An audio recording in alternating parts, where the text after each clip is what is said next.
ఇది కార్తీక మాసం, శివుడికి అత్యంత ప్రీతిపాత్రమైనటువంటి మాసం.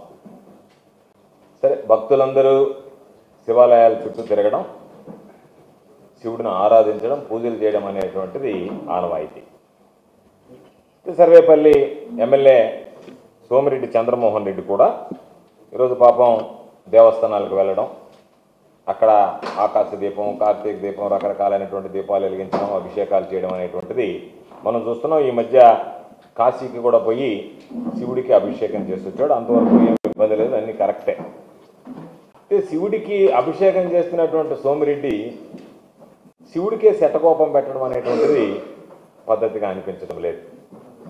ఎందుకు ఈ మాట చెప్పామంటే, ఈ మధ్య చాలా దేవాలయాలు, కృష్ణపట్నం ఉండే దేవాలయానికి పోయాడు, అడవిలో శివాలయానికి పోయాడు, వారణాసి పోయి అక్కడ శివుడిని కొలిచాడు, అన్నీ బాగానే ఉన్నాయి. నేను అనుకున్నా శివుడి మీద భక్తితో పోతున్నాడేమో అని అనుకున్నా. తీరా చూస్తే శివుడి మీద భక్తితో కన్నా కూడా ఆయన శివుడికి సంబంధించినటువంటి సొత్తు కాజేసి స్వామి నన్ను క్షమించు అని చెప్పి కోరడానికి ఈరోజు పర్యటనలు చేస్తున్నాడేమో అనేటువంటి అనుమానం ఉంది. ఈరోజు నా దగ్గర అన్ని ఆధారాలతో సహా ఉన్నాయి కాబట్టి మీడియా ముందుకు రావడం జరిగింది. కాకుటూరు శివాలయానికి సంబంధించి కాకుటూరులో సర్వే నెంబర్ 63A1లో 48 సెంట్లు భూమిని ఆలూరు హరిప్రసాద్ రెడ్డి అనేటువంటి వ్యక్తి శివాలయానికి దాన్ని ఇవ్వడం జరిగింది. దానికి సంబంధించినటువంటి అడంగల్ కాపీలు కూడా మీకు నేను చూపిస్తున్నాను. దానిలో క్లియర్గా 48 సెంట్లు మెట్ట, ఆలూరు హరిప్రసాద్ రెడ్డి అనుభవదారు శివాలయం భూమి ఎవరి ఆధీనంలో ఉందంటే దేవాలయ భూముల్లో అనుభవ స్వభావం. దీనికి సంబంధించి అంటే క్లియర్గా ఏదైతే అడంగల్ ఉందో అడంగలకు సంబంధించినటువంటి కాగితం ప్రకారం 63A1లో 48 సెంట్లు భూమి శివాలయానికి సంబంధించినటువంటి భూమి అని చెప్పి డాక్యుమెంట్. ఇది ఆయన హరిప్రసాద్ రెడ్డి ఎవరైతే ఉన్నారో ఆయన శివాలయానికి పూర్తిగా ఈరోజు డాక్యుమెంట్ నెంబర్తో సహా ఆయనకి దానికి సంబంధించి ఈరోజు శివాలయానికి అప్పచెప్పినటువంటి భూమి 23/1980, డాక్యుమెంట్ నెంబర్ 23/1980 ఇది దీనికి సంబంధించినటువంటి భూమి. దీనిలో ఆయన క్లియర్గా రాశాడు, ఈ భూమి 48 సెంట్లకు సంబంధించి ఎలాంటి ఇది హక్కు అధికారం లేకుండా శాశ్వతంగా స్వామికి ఇచ్చినట్టుగా రాసినటువంటి కాగితం ఇది. దీన్ని ఈరోజు క్లియర్గా ఏమని రాశాడంటే, ఇందు షెడ్యూలు దాఖలా భూమిని కాకుటూరు గ్రామంలో వేంచేసి ఉన్న శ్రీ రాజరాజేశ్వరి సమేత రామలింగేశ్వర స్వామి వారి దేవస్థానమునకు చెందులాగున భక్తిపూర్వకముగాను ప్రతిఫల రహితముగాను ఈ దినమున ఈ దానముగా ఇచ్చి దేవస్థానమునకు స్వాధీన పరిచితిని అని ఆయన దేవస్థానానికి క్లియర్గా దేవస్థానానికి స్వాధీనపరుస్తూ రాసినటువంటి డాక్యుమెంట్ ఇది. ఈ స్థలంలో ఏమాత్రం ఏమీ ఆలోచన చేయకుండా బ్రహ్మాండంగా సిమెంట్ రోడ్లు ఏ విధంగా వేశారనేటువంటిది ఒక్కసారి మీరు చూస్తే ఈ భూమికి సంబంధించినటువంటి సిమెంట్ రోడ్లు చూపించినందు దానికి సంబంధించినటువంటి సిమెంట్ రోడ్లు ఇవి కాకుటూరుకి సంబంధించి ఆ భూమిలో వేసినటువంటి సిమెంట్ రోడ్లు ఇంకా చూపించు, అన్నీ ఉన్నాయి కదా, 3 ఉన్నాయి, బాగా కనపడతాయి కదా, ఇంకోటి కూడా చూపించు. శివాలయ అది సిమెంట్ రోడ్లు దానికి సంబంధించి ఆ దేవస్థానం భూమిలో ఏదైతే దేవస్థానాన్ని ఆనుకొని ఉండేటువంటి భూమి ఉందో 48 సెంట్లు, ఆ 48 సెంట్లో సిమెంట్ రోడ్డు వేశారు. సిమెంట్ రోడ్డు దేనికి వేశారు? ఆ పక్కన ఉన్నటువంటి రియల్ ఎస్టేట్కి సంబంధించినటువంటి భూములు, అక్కడెక్కడ వ్యవసాయ భూములు లేవు దానికి పోవడానికి కూడా. మీరు కావాలంటే రేపు మనం వెళ్దాం, చూపిస్తాం మీకు కూడా. దాన్ని కూడా నేరుగా సిమెంట్ రోడ్డు అనేటువంటిది తీసుకెళ్ళి దానికి వేసేసారు లేఅవుట్కి. ఆ 48 సెంట్లు ఏదైతే పాపం ఆయన దానం ఇచ్చాడో, దేవుడి పేరుతో ఇచ్చినటువంటి భూమి ఉందో, ఆ 48 సెంట్ల భూమిలో ఆయన దానం చేసినటువంటి భూమి, దేవుడికి ఇచ్చినటువంటి భూమిలో వీళ్ళు దాన్ని కొట్టేసి ఆ రియల్ ఎస్టేట్ అతని దగ్గర ₹1 కోటి డబ్బులు తీసుకొని చంద్రమోహన్ రెడ్డి అమ్మేశాడు, ఈ భూమిని వాళ్ళకి ఇచ్చేసాడు. దీనికి సంబంధించి ఒక ఎంఆర్ఓ ఇచ్చినటువంటి సర్టిఫికేట్, ఎంఆర్ఓ ఒక స్టేట్మెంట్ ఇచ్చాడు. ఏమని ఇచ్చాడంటే, ఎంత తెలివిగా ఇచ్చాడంటే ఎంఆర్ఓ, ఇది పట్టా భూమి, ఈ భూమి ఇది ప్రభుత్వ భూమి కాదని ఇచ్చాడు. దానికి వాగుపారంలో కూడా కలిసి ఉంది ఆ భూమిలో, కానీ ఇది పట్టా భూమి, ఇది ప్రభుత్వ భూమి కాదు అని ఇచ్చాడు. దీంట్లో పాపం ఆయన ఎక్కడెక్కడ ఏ విధంగా ఇచ్చాడా అని అడిగితే మీరు చూస్తే 63 మొత్తం 48 సెంట్లు భూమి మాత్రం టాలీ చేశాడు. 63A1లో ఏదైతే ఉందో ఆయన ఒప్పుకుంటున్నాడు 15 సెంట్లు మాత్రమే ఉంది అని చెప్తున్నాడు ఆయన. ఒక పక్కేమో ఈ భూమి పట్టా భూమి అంటాడు.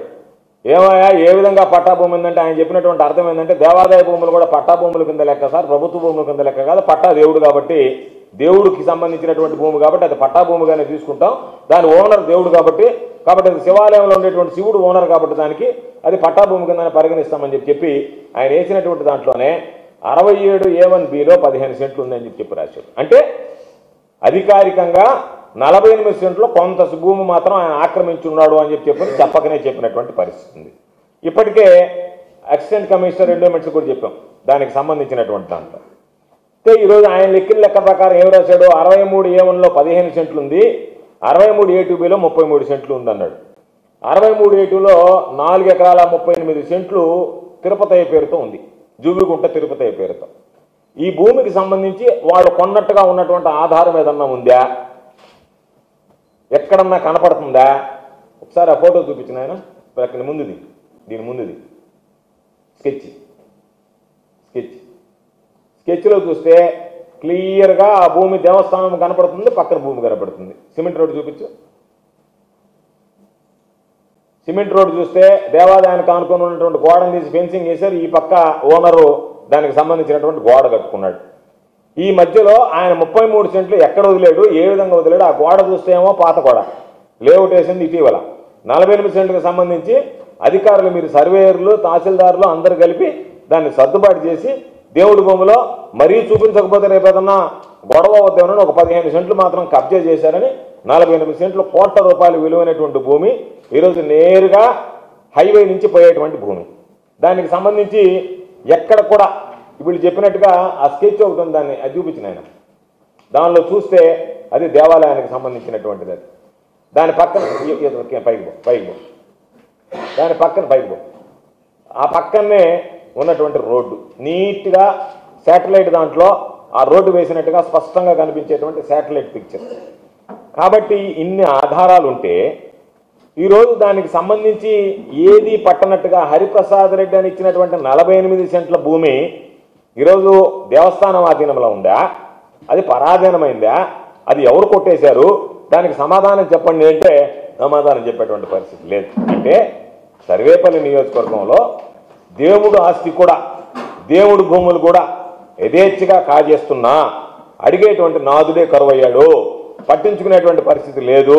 ఇప్పటికే రకరకాలుగా గ్రావెల్ దోచుకున్నారు, మట్టి దోచుకున్నారు, అదేవిధంగా ఈరోజు దానికి సంబంధించి ఇసుక దోచుకున్నారు, బూడిద దోచుకుంటున్నారు. పొయ్యి వచ్చేటువంటి వాళ్ళని డెకాయిటీ రాబరీ లాగా ఆపి రోడ్లు కొట్టేటువంటి వాళ్ళని కొడుతున్నారు, ఎవరిని అడిగితే వాళ్ళ కుత్తుకలు కోస్తున్నారు. పామాయిల్ ట్యాంకర్కి సంబంధించినటువంటి దొంగతనం చేసి ఇప్పుడు కూడా పామాయిల్ ట్యాంకర్ అనేటువంటిది మనుబోలు దగ్గర దోసిపెట్టున్నారు. కాబట్టి ఎప్పుడన్నా సర్వేపల్లి నియోజకవర్గ చరిత్రలో ఇంత దారుణమైనటువంటి దురదృష్టకరమైనటువంటి సంఘటనలు జరిగాయా? చివరికి దేవుడి భూములు కూడా ఏదన్నా మాట్లాడితే దేవుడి గురించి మేము ఏదన్నా మాట్లాడితే ఒప్పుకోము అని చెప్పి ఆయన చంద్రబాబు నాయుడు గారు లోకేష్ బాబు మాట్లాడుతున్నారు. నేను అడుగుతున్నా, ఇది విచారణ చేయిస్తారా? ఇది పరాధీనమైనటువంటి మాట వాస్తవమా కాదా? ఈ భూమిని తిరిగి స్వాధీనం చేసుకుంటారా? దేవాదాయ భూములను కాపాడతారా? ఎందుకంటే యథేచ్ఛగా భూములకు సంబంధించి ఇది దీంతో పాటు మరొక ఇంపార్టెంట్ ఇష్యూ ఏంటంటే ఈ భూమి కూడా అత్యంత విలువైనటువంటి భూమి. ఈ భూమికి సంబంధించి కలెక్టర్ గారు క్లియర్గా వెంకటాచలం మండలానికి సంబంధించినటువంటి కనుపూర్ బిట్వన్లో వచ్చేటువంటి భూమి ఇది 20 సెంట్లు అంటే 120 అంకణాల భూమి. దీనికి సంబంధించి క్లియర్గా ఆనంద్ గారు ఉన్నప్పుడు రాశాడు, లాస్ట్లో ఏమని రాశాడు, ఇది district panchayat officer Nellore is hereby directed to protect government land as scheduled above, which is adjacent to national highway.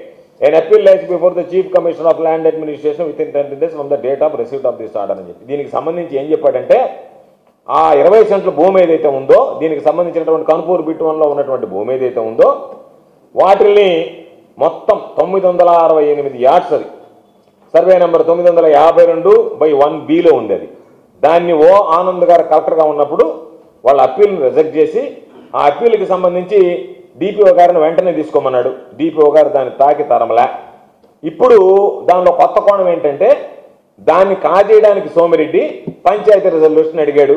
Venkatachalam గ్రామ పంచాయతీ రిజల్యూషన్ ఇవ్వాలి. దానికి వెంకటాచలం గ్రామ పంచాయతీ రిజల్యూషన్ మందల వెంకటశేషయ్య భార్య మందల రాజేశ్వరి కాబట్టి ఆమె నేను రిజల్యూషన్ ఇవ్వను అని అనింది కాబట్టి వాళ్ళు రిజల్యూషన్ ఇచ్చే పరిస్థితులు లేరు కాబట్టి అక్కడ ఉన్నటువంటి సెక్రటరీలు బ్రతిమాలిన తర్వాత అది కుదరదన్న తర్వాత ఇప్పుడు కొత్త ప్లాన్ ఏంటంటే ఆమెను తొలగించేసి ఆగమేఘాల మీద ఆ స్థానంలో స్పెషల్ ఆఫీసర్ని వేసి స్పెషల్ ఆఫీసర్ ద్వారా రిజల్యూషన్ పాస్ చేసుకుని ఆ 1000 గజాలు కొట్టేయడానికి. ఇది వాస్తవమా కాదా? ఈ భూమికి సంబంధించి కలెక్టర్ గారు ఇచ్చినటువంటి ఆర్డర్ ఎందుకు మీరు ఇంప్లిమెంట్ చేయలేదు? ఫిబ్రవరిలో ఇచ్చాడు జిల్లా కలెక్టర్ గారు ఆర్డర్ 2025 ఫిబ్రవరిలో ఇచ్చాడు. ఈ రోజుకి ఎందుకు మీరు పొజిషన్ తీసుకోవటం లేదు?